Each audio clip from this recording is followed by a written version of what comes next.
Dear Peter, Gregory Obi, you are playing Tom and Jerry game. Tom and Jerry. If you're not playing Tom and Jerry, you are playing whack-a-mole. It's a game, whack-a-mole. Those two games are based on what? Distraction and reaction. That's what you're doing. They distract you, you react. They distract you, you react. Meanwhile, Tinubu is playing 4D chess.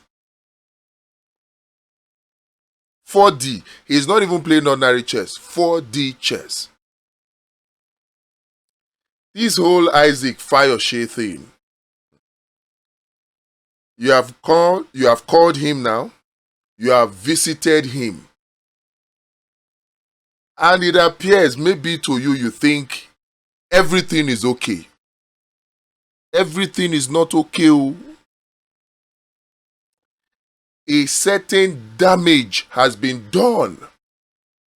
And if Isaac Fayose truly has space in his heart for you, any space at all, he needs to do much more than this that you guys are doing to correct the damage that he has done.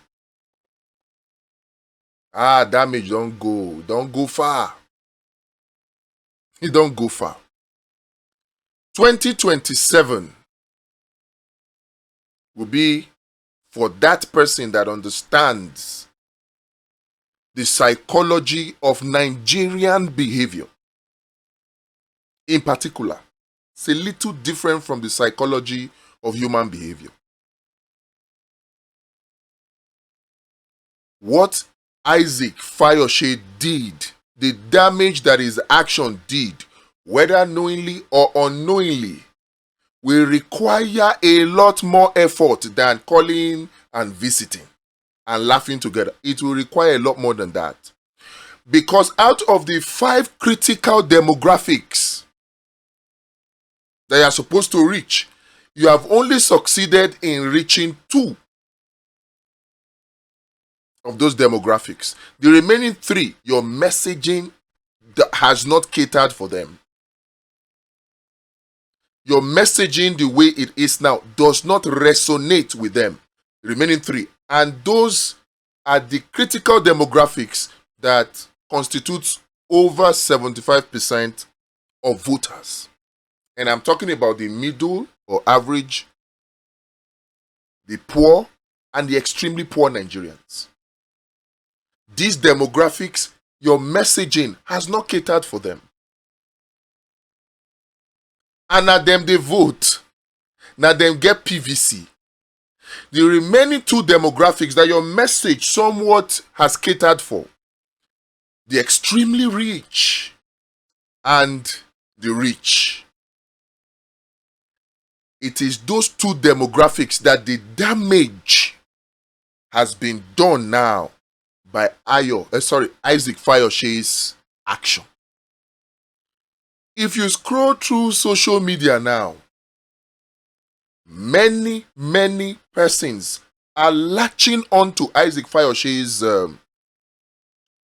action to insinuate and reiterate that Peter Obi is not a grateful person and he does not care about his followers. This your visit cannot change that.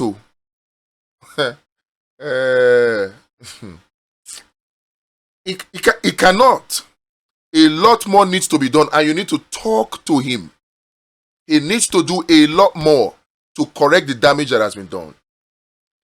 The 2 demographic that your messaging is managing to resonate with, they want to destroy him.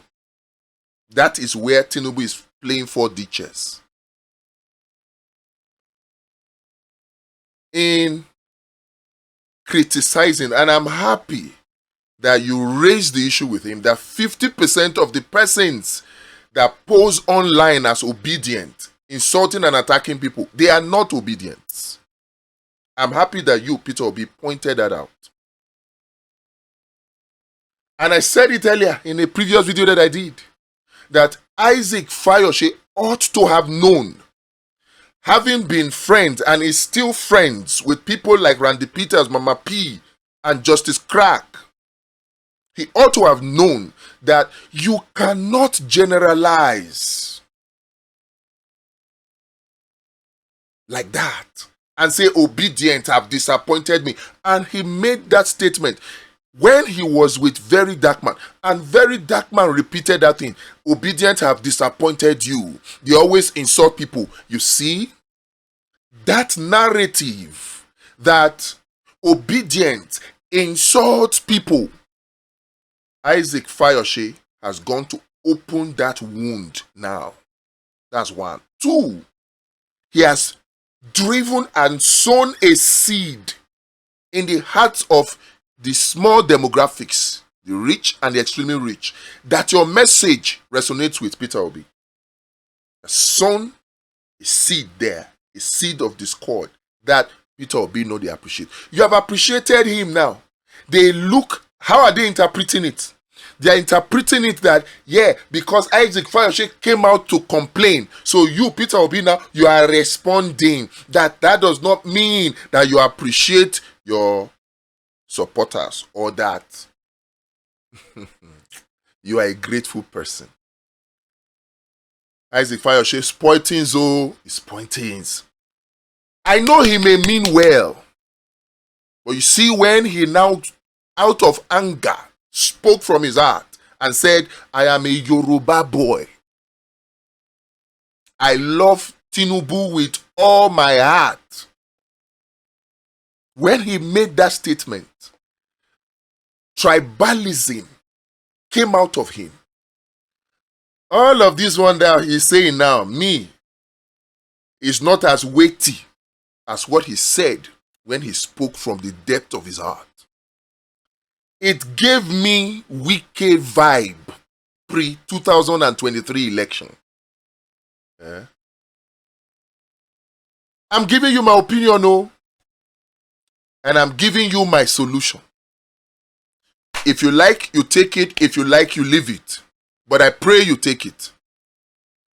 Because you have responded to Isaac Fayose now, you have to respond to Brother Mike too. Because he has also come out to complain when he heard that you have called Isaac Fayose. And there are other obedience of lesser degree that have also latched onto it. They are all on social media. It's coming out to say, oh, let's say accept the truth. Peter Obi not try. You know, they appreciate. They are saying that narrative has taken on a life of its own. Your visit, dear Mr. Peter Obi, to Isaac Fayose, is not enough. More needs to be done. Why Isaac Fayose dragged you into this is what I don't know. He could have simply put a call across to Randy Peters, or even to Dr. Mo, or to Tanko Yunusa. He could have put a call across to them. And those ones could have responded. The statement he made, he or Tanko Yunusa would have been in a better position to call such persons to order. And in fact, this raises another very serious issue about the management of your brand. I feel that more needs to be done. This idea that there are some persons online that are not obedient, but they are insulting people and claiming they are obedient just to demarket Peter Obi is an excuse. It could have been prevented. And what do you need to do? A Tanko Yunus or a Dr. Mo could periodically put out statements denouncing such. Because the silence of key members of the team Peter Obi, their silence to such things, what does it do? Kind of insinuate consent, agreement, or alignment. That is why people like them, Dejadeyanju will say, and Peter Obi is in support of it. Meanwhile, he's not. Periodically, statements need to be made from the camp of Team Peter Obi denouncing such. We will not let some persons who are not obedient come to spoil what we have been building for years. How do you solve this problem? You need two critical things. In fact, make that three. You need to build structure of the people. You can achieve that in 30 days. And then you need to clarify your message so that you can cater for the appropriate demographics, apart from the extremely rich and the rich that you're talking about. Before I even go to the third one, which is a new Nigeria special empowerment program to clarify these two solutions, let me even just say something about messaging first. Peter Obi comes out and says, I want to unify Nigeria. That is what you say, dear Peter Obi. Let me ask you, out of the 5 demographics, extremely rich, the average, the poor, and the extremely poor, how many of them care about the unity of Nigeria? Maybe the rich. And certainly the extremely rich. In fact, the extremely rich are the ones that do not want Nigeria to divide. They are the ones holding on. The extremely rich in the north, the extremely rich in the south. They are the ones that don't want Nigeria to divide. So when you, Peter Obi, come out and say, oh, I want to unite Nigeria, that message will resonate with the extremely rich and the rich. But what does an average Nigerian care? A poor Nigerian care? An extremely poor Nigerian care about Nigeria being united? What do they care? In fact, if you see the average poor or extremely poor Nigerian and you talk with them, in their heart of heart, they will tell you, if they are being honest, divide Nigeria and save lives. So that message does not resonate with all of the key demographics. When you talked about power, you heard even Rufai saying, how? You talked about insecurity, you heard even Rufai saying, how? Now, when you talk about power, you talk about Bangladesh, you talk about Egypt, how does that resonate with the average, the poor, and the extremely poor? You need to clarify your message with a proper understanding of the psychology of Nigerian behavior. And you need to create a structure of the people that you can use to destroy the structure of criminality that you want to destroy. And this brings me to the third thing that you need to do. A special new Nigeria empowerment program. And I'm not talking about just buying a bicycle and giving to people, or buying a car and giving to people. No. Specially tailored in such a way. And I don't want to give out the details in public. And that's why I say speak, talk to me. And I'm not asking you to call me now because I want you to appreciate me. No. There is something that I need you to hear. I am not sure that you have heard it. Dear Peter Obi, I am happy every time when you speak and you say, oh, nobody knows it all. A leader that claims he knows it all is an idiot. I am happy when you say that. So I am going to make this call again. Dear Peter Obi, if you cannot reach me, Dr. Mo can reach me. If Dr. Mo cannot reach me, Tanko Yunusa can reach me. The way you have gone to meet Isaac Fayose now, to tell him thank you, that is not what I am asking for. I am saying, let us discuss. Before you do your next interview, let us discuss. There are some things I need you to hear that will help you because it will help Nigeria. So call me. Reach out to me. I've called the number they gave me. The number, they pick am. Maybe not be your number. Maybe an old number. I don't know. But the way things are going, your popularity alone will not help you. And you need to stop this Tom and Jerry game that you are playing. This whack-a-mole game that you are playing. Whack-a-mole. You need to upgrade to 16D chess. Far above the 4D chess that Tinubu is playing. 22 states are waiting for you to win in 2027. Don't put those 22 state victory at risk because you failed to do the two things I'm asking for. The structure of the people you can achieve in 30 days with the right software. 30 days, just hear me. Reach out to me, I beg you, in the name of God, in the interest of Nigeria. And then, of course, I cannot stop this video without talking about VoteWatch. You see, there are alternatives right now, about 3 of them. There is NDC IREV. Yes, it's an option. There is Yaga Africa's IRAD 2.0.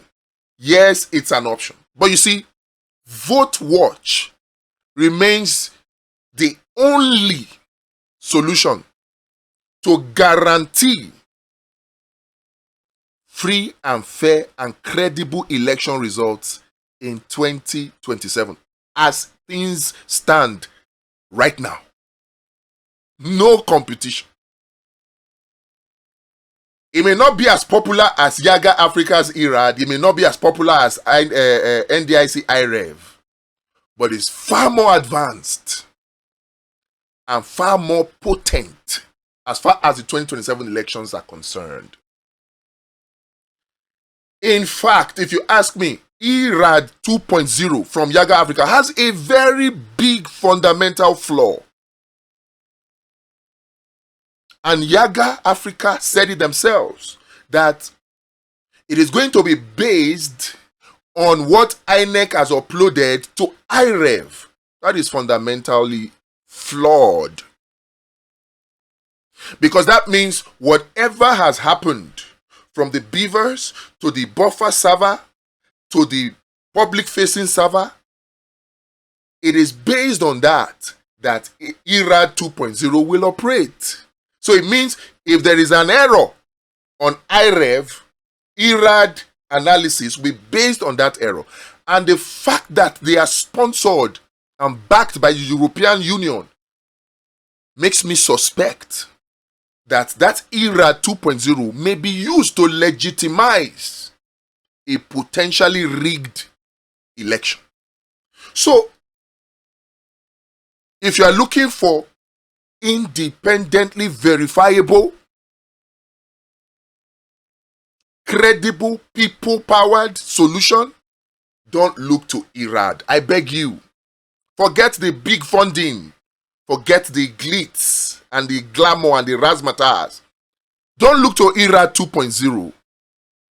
In fact, I will tell you, because of the internal politics within the NDC, people are struggling to position themselves. Why? So that when the money of election comes, money, owo, ego, they will partake. And if you ask me, that is potential compromise waiting to happen. Because such persons that fight themselves to position themselves within the rank and file of the political party for monetary gains, they are potential sellouts, potential compromise waiting to happen. And that is why the only real solution right now is VoteWatch. Support VoteWatch. Yeah? Support VoteWatch. The link is in the description below. There is another thing that we need to look at, which is all these support group. Does Peter Obi need support group for 2027? We'll discuss that in the next video.